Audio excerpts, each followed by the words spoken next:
एक हमने देखा था, पहलवान आए थे, हर जगह विजय प्राप्त करते थे, तो वहाँ उन्होंने चैलेंज कर दिया कि कोई भी लड़ ले। तो गांव का एक किसान आदमी जो संयम से रहता था, दंड बैठक मारता, तो बोले नाम नहीं सुना, 5 मिनट में तुम्हें पटकेंगे। जैसा उसने कहा था 5 मिनट में ऐसे ऊपर उठा के बोरा की तरह धम्म से रख दिया। बाद में उसने एकांत में बुलाया उसको और कहा ऐसा क्या? तो उसने कहा कि रोज मैं अपने व्यायाम को भगवान का भजन समझता हूँ और संयम से रहता हूँ। तुम्हारे शरीर को देख करके हम समझ गए थे कि तुम्हारा शरीर भोग प्रधान है। गरीब आदमी दंड बैठक मार के संयम से रह के पटक दिया उसको।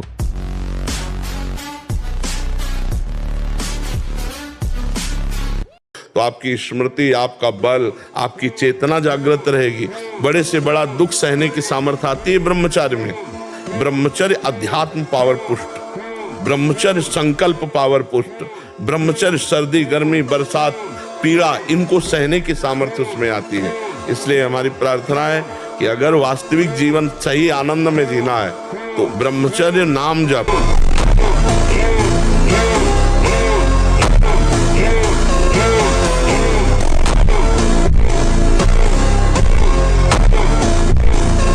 ब्रह्मचर्य धारण करने वाले कोई बादाम हलवा घी की जरूरत ही नहीं भाई, बिल्कुल सच्ची मानिए।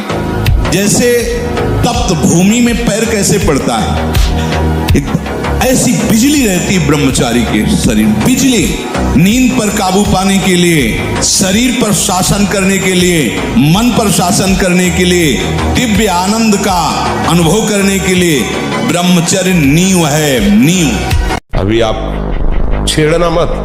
जैसे लोग कहते ना मैं बहुत परेशान हूं, कुछ करता नहीं, ऐसा हो जाता है वैसा हो जाता है। तो आपको हम बता रहे रक्त का स्वभाव है, जैसे जैसे कट जाए ना तो उसका स्वभाव थोड़ी देर में गाढ़ा होने की कोशिश करेगा। तो इसकी आखिरी परिणति है वो वीर। उसका स्वभाव नहीं है बहना, उसका स्वभाव ऐसा है। सोचो रक्त की आखिरी परिणति वो है वीर। और आप क्या कर रहे हैं? रोज कई बार आपका परिणाम क्या होगा? अगर रोज वो खून निकाला जाए तो आदमी की हालत क्या हो जाए? जैसे हो, जितने हो, जहां हो, जो हो, अभी इसी क्षण स्वीकार करो मैं प्रियालाल का हूं।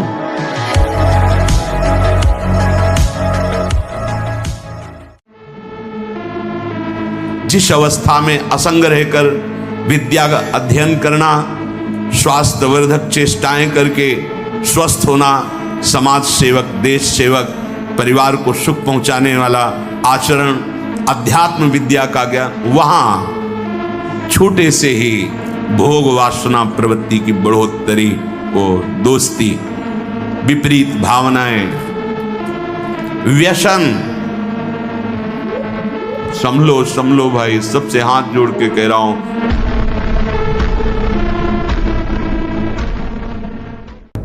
शरीर के संबंधियों का व्यवहार अपने चित्त पर रखता वो कैसे परमार्थ का पथिक बनेगा? ध्यान दीजिए, अनुकूलता प्रतिकूलता का प्रभाव, शरीर के संबंधियों का प्रभाव, वो असंतुष्ट हैं थोड़ा, इसलिए किस किस को हम संतुष्ट करेंगे? भगवत मार्ग में चले हैं, आप अगर सपोर्ट कर सकते तो हमारे हो, नहीं हम जानते भी नहीं कि तुम हमारे कौन हो।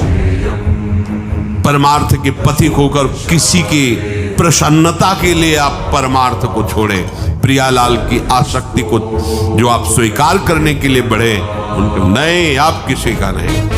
अगर आप हमारे स्नेह संबंधी हो तो मेरे प्राण प्रीतम से मिलने का सहयोग कीजिए। इस मार्ग के पथिक में गुंजाइश नहीं होती, किसी के आंसुओं पर, किसी की धमकी पर ये मार्ग नहीं रुकता। ये मार्ग केवल हृदय की उत्साह संपन्न वृत्ति से भगवत मार्ग को स्वीकार किया जाता है। अब जो होगा देखा जाएगा। जितना आवश्यक है भोजन, उतने आवश्यक है व्यायाम। ये जैसे नवयुवक जन है ना, व्यायाम करना चाहिए। शरीर स्वस्थ है, बुद्धि प्रसन्न है, जिसमें अब तो क्या व्यायाम होता है। यदि 20 मिनट व्यायाम करोगे रोज तो आप देखोगे वरदान की तरह काम करेगा। दवा कोई वर्जिश से बेहतर नहीं, नुक्शा है कम खर्च, बाला नसेन शक्ति बढ़े, फुर्तील है, चोट न अधिक पीड़ाए, अन्न पचे चंगा रहे, कसरत सदा सहाय।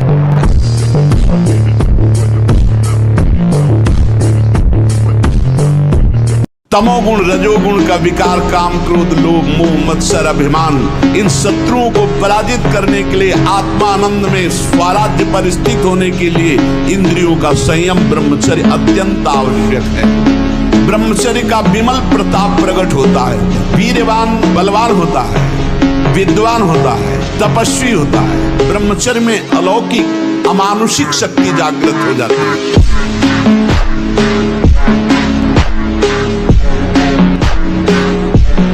शरीर को 2-4 घंटे तो इतना श्रम होना चाहिए कि वो एकदम फैल जाए, इतना श्रम होना ही चाहिए ब्रह्मचर्य पचाने के लिए। ब्रह्मचारी हो, बोले ब्रह्मचारी चश्मा लगा, ब्रह्मचारी ब्लड प्रेशर की गोलियां खा रहे, ब्रह्मचारी मच्छर नहीं उड़ रहे ऐसे, और ब्रह्मचारी लारवेरी नाम भले ब्रह्मचारी, भाई हमें तो नहीं पता कि ऐसा भी ब्रह्मचारी हो। ब्रह्मचारी मतलब ज्वलंत शक्ति। पहले साधक को चाहिए कि ये देख ले कि हमारे द्वारा कोई हस्त मैथुन आदि क्रियाएं जो निंदनीय क्रियाएं वो तो नहीं हो रही। एक हमारे अंदर मान्यता बैठ गई है कि वीर शरण में ही आनंद है। क्या तुम्हारा जीवन का आनंद केवल इतना ही है? एक भागवतिक विधान है, जब आपका ब्याह हो तो संतानोत्पत्ति के लिए वो मार्ग, तब तक आप ब्रह्मचारी रहे। क्या इतने इंद्रियों के गुलाम हो गए? क्या इतना ही केवल आपने सुख समझ लिया? तो फिर आप देखना कि आगे आपको ये मन किस दशा में पहुंचा देता है। हमें एक बार कोई बात सही ढंग से बता दो और हम उसको बिल्कुल ऐसे सुन ले, ऐसे या 50 वर्ष बाद पूछ लेना, वो बिल्कुल रिकॉर्ड मिलेगी। बहुत बड़ा पावर है, और वो हमारा पावर छीन हो जाता है जब हम गंदे आचरण करने लगते, गंदा भोजन करने लगते, गंदे व्यवहार में चले जाते, तो हमारी स्मृति छीन हो जाती है। स्मृति जागृत हो जाए तो कई जन्मों की स्मृति जागृत हो जाती है। आप डरो मत, बलवान बनो, ठीक है।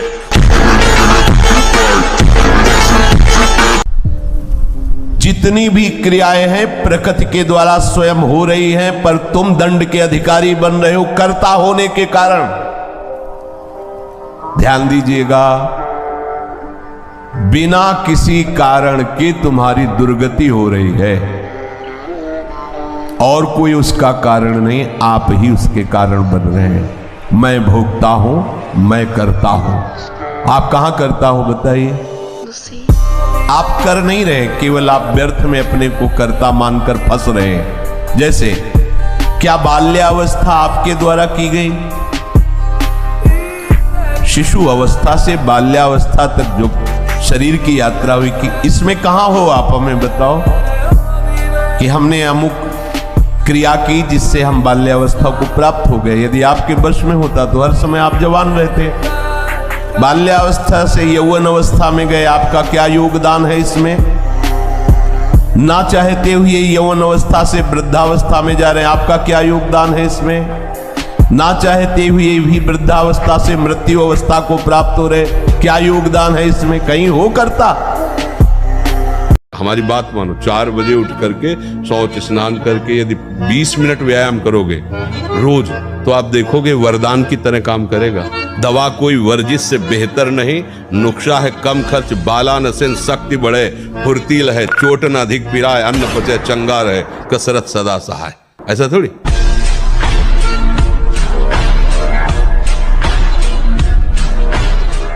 जो ब्रह्मचर्य रहता है उसे शरीर बल, मनोबल, बुद्धि बल, वचन बल, ये सब जागृत हो जाते हैं। वचन बल जो बोला वही लागू हो गया, जबरदस्ती आपको मानना पड़ेगा।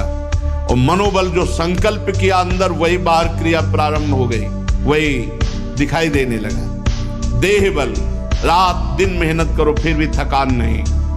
आप कुछ समय तक व्यवहार करके देखिए ब्रह्मचर्य का, फिर आपको खुद पता चलेगा कि कितना आनंद प्रदान करता है ब्रह्मचर्य।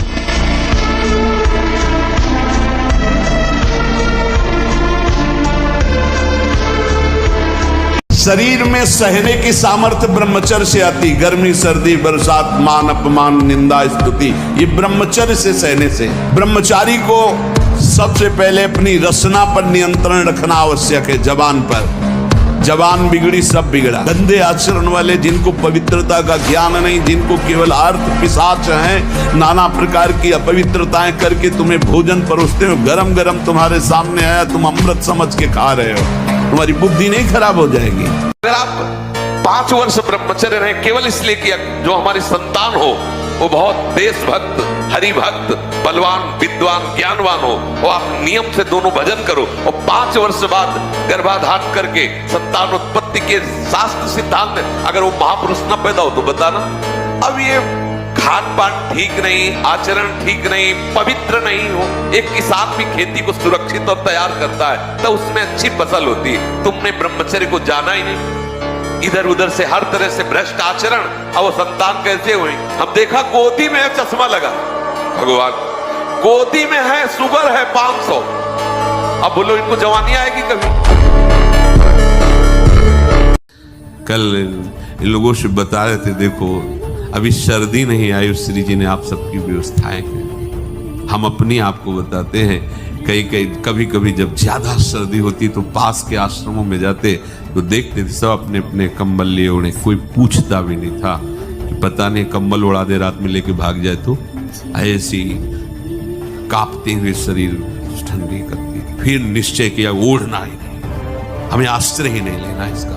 और भगवत कृपा से कभी जुकाम या बुखार भी नहीं आया, भीषण सर्दी ऐसे सहते हुए। आपके अंदर सब सामर्थ्य है, दवाइयां खा के व्यवस्था करके भी कभी जुकाम नहीं, 10वें वर्ष कभी जुकाम नहीं हुआ। भीषण सर्दी, गर्मी, बरसात, हर ऋतु को वो शरीर सामर्थ्यशाली हो, भगवान वैसी कृपा करके। बिना ब्रह्मचर्य धारण किए हुए कोई पुरुष कदापि किसी भी श्रेष्ठ पद का अधिकार नहीं प्राप्त कर सकता, कदापि पवित्र नहीं, कदापि धर्मात्मा नहीं, कदापि महात्मा नहीं हो सकता। वो दंभ और पाखंड भले कर ले, बिना ब्रह्मचर्य के प्रत्यक्ष इंद्र भी तुच्छ है, पद दलित है, साधारण मनुष्यों की तो बात ही क्या। परमार्थ के पद पर या व्यवहार के पद पर जिधर भी तुम जाना चाहते हो, अति आवश्यक है ब्रह्मचर्य।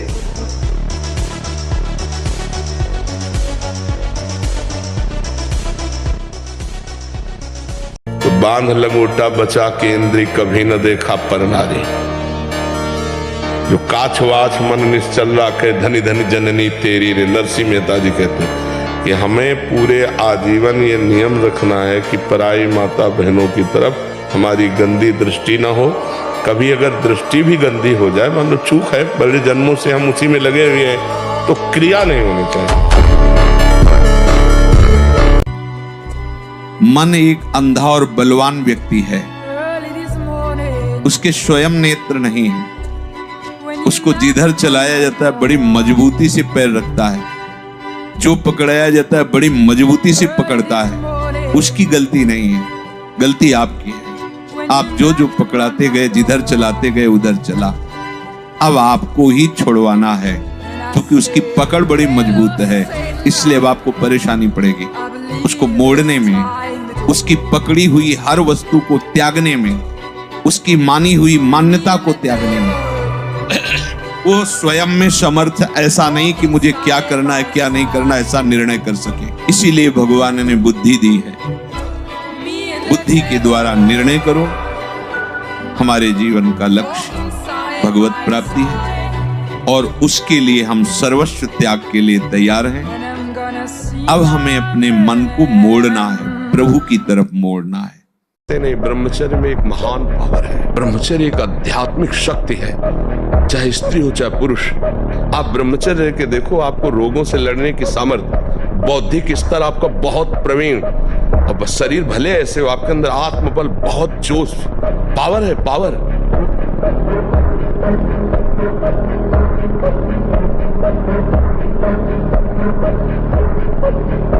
ऐसा हमने भी सुना है कि बहुत से बच्चे विविध प्रकार के नशा, इंजेक्शन, ये सब, अब क्योंकि बुद्धि बच्चा जब भ्रष्ट हो जाती है तो यही सब लक्षण होते हैं। अब सबसे पहली हानि ब्रह्मचर्य की हुई ना, तो बुद्धि नष्ट हो जाती। ब्रह्मचर्यहीन जीवन मरा जीवन होता है।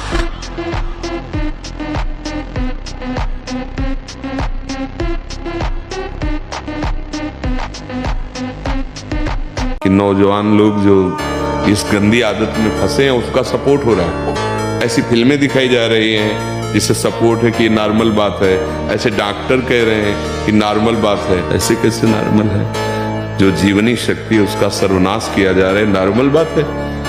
हमारी तो समझ में आ रही कि कैसे तुम डॉक्टर हो, कैसे तुम मास्टर हो। डॉक्टर और मास्टर का मतलब एक माँ और पिता जैसा प्यार, वो मरीज के लिए, वो अपने विद्यार्थी के लिए। तुम अपने बच्चे का नाश कर रहे हो और कह रहे हो नॉर्मल बात है। घबराओ मत, फिर खड़े हो। हजारों बार ये हमें गिरावे तो भी हार नहीं माननी, आगे बढ़ना, विजय हमारी ही होगी। पर हमारा तभी परास्त होने का अवसर आता है जब भगवत विस्मरण में होते। पकड़ लेना सब लोग, वही चूक होगी जब आप भगवत विस्मरण में होगे। और भगवत स्मरण चल रहा है, ये कुछ भी अपनी जितनी भी माया चाहे फैला ले मन, हमें परास्त नहीं कर सकता। अनुभव की बात करें, जब 10 वर्ष ब्रह्मचर्य रहकर भगवत भजन करके संतान उत्पत्ति करते थे तो उन माताओं के गर्भ से कोई भगवत प्राप्त करने वाले साधक पैदा होते थे या कोई महावीर पैदा होते थे जो देश की रक्षा के लिए अपने प्राणों को समर्पित कर देते, जो समाज को सुख पहुंचाने वाले ऐसे बालक पैदा होते थे। ब्रह्मचर्य के बिना पूर्ण, चाहे गृहस्थ हो चाहे विरक्त हो, कोई भी हो, वो पूर्ण पशु जीवन है, पूर्ण पशु जीवन है।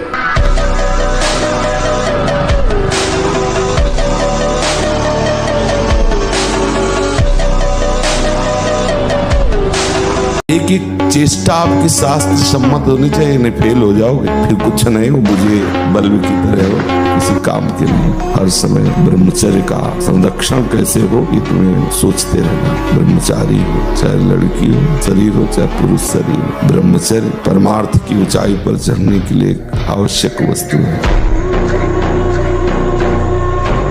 यौवन अवस्था को प्राप्त होने पर यदि ब्रह्मचर्य क्षीण न हो तो फिर धीरे धीरे धीरे धीरे ऊर्ध्वरेता होने लगता है। जिसका ब्रह्मचर्य अधोगामी, वीर्य अधोगामी हो गया, उसको रोक पाना बहुत कठिन होता है, क्योंकि उसका अभ्यास वीर्य का बन गया है नीचे की इंद्रियों से बाहर होना। और जिसने उसको रोक लिया कि ऊर्ध्वगामी होने लगता है। शांति, गंभीरता, आनंद, भजन में एकाग्रता, संकल्प में दृढ़ता, संकल्प सिद्धि, ये बहुत प्रकार की दिव्य लाभ वृत्तियां ब्रह्मचर्य से जागृत हो जाती हैं। आप अपने को निर्बल समझकर इसको सबल मान बैठे हैं, इसीलिए हमारा पतन हो रहा है। बिल्कुल इसकी किसी भी चाल में शास्त्र मर्यादा का उल्लंघन न करना। शास्त्र एक एक क्रिया के लिए आदेश करता है। आप इतना देखो, आप ऐसा देखो, आप ऐसे चलो, ऐसे बोलो, ये करो। और जहां आपने मन के अनुसार किया तो आपको ये सिखाएगा, इस बात को पकड़ लीजिए कि नहीं, बुरा नहीं होने देंगे, लेकिन ये धीरे धीरे आपको उसी बुराई में डुबो देगा। फिर आप चलोगे तो आप इतना नीचे उत्साहहीन होकर गिर गए हैं कि अब आप मन को संभाल नहीं सकते हैं। इसलिए प्यारे, पहली ही सीढ़ी पे से रोक लो, इसे उस मार्ग में उतरने मत दो। बिल्कुल शास्त्र विरुद्ध कोई भी चेष्टा जहां होने लगे तत्काल समझ लेना, ये ऐसे फुसलाता है कि हम ऐसा नहीं होने देंगे। आपको विश्वास दिलाएगा और धोखे के गर्त में डाल देगा। इसलिए प्रथम पहले ही कदम पे रोक दो। नहीं, शास्त्र आज्ञा करता है, गुरु आज्ञा करता है, मुझे ऐसा नहीं करना। मन के कहने में कभी अपने आप को मत फंसाओ।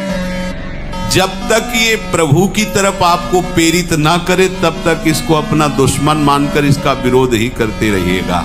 मन का जैसे अपने दुश्मन के प्रत्येक कार्य पर निगरानी करने वाला दुश्मन के प्रहार से बच जाता है, क्योंकि हर क्षण वो सावधान रहता है, वैसे ही जो उपासक मन पर नजर रखकर इसे दुश्मन के भाव से देखता है वो सावधान रहता है और मन के प्रहार से बच जाता है। जहां कहीं ये उल्टा आपको ले जाने के लिए करे, बस इसकी सुनना नहीं, बिल्कुल इसके विरोध में हो जाना। ये बड़ा बलवान है पर तुमसे बड़ा नहीं।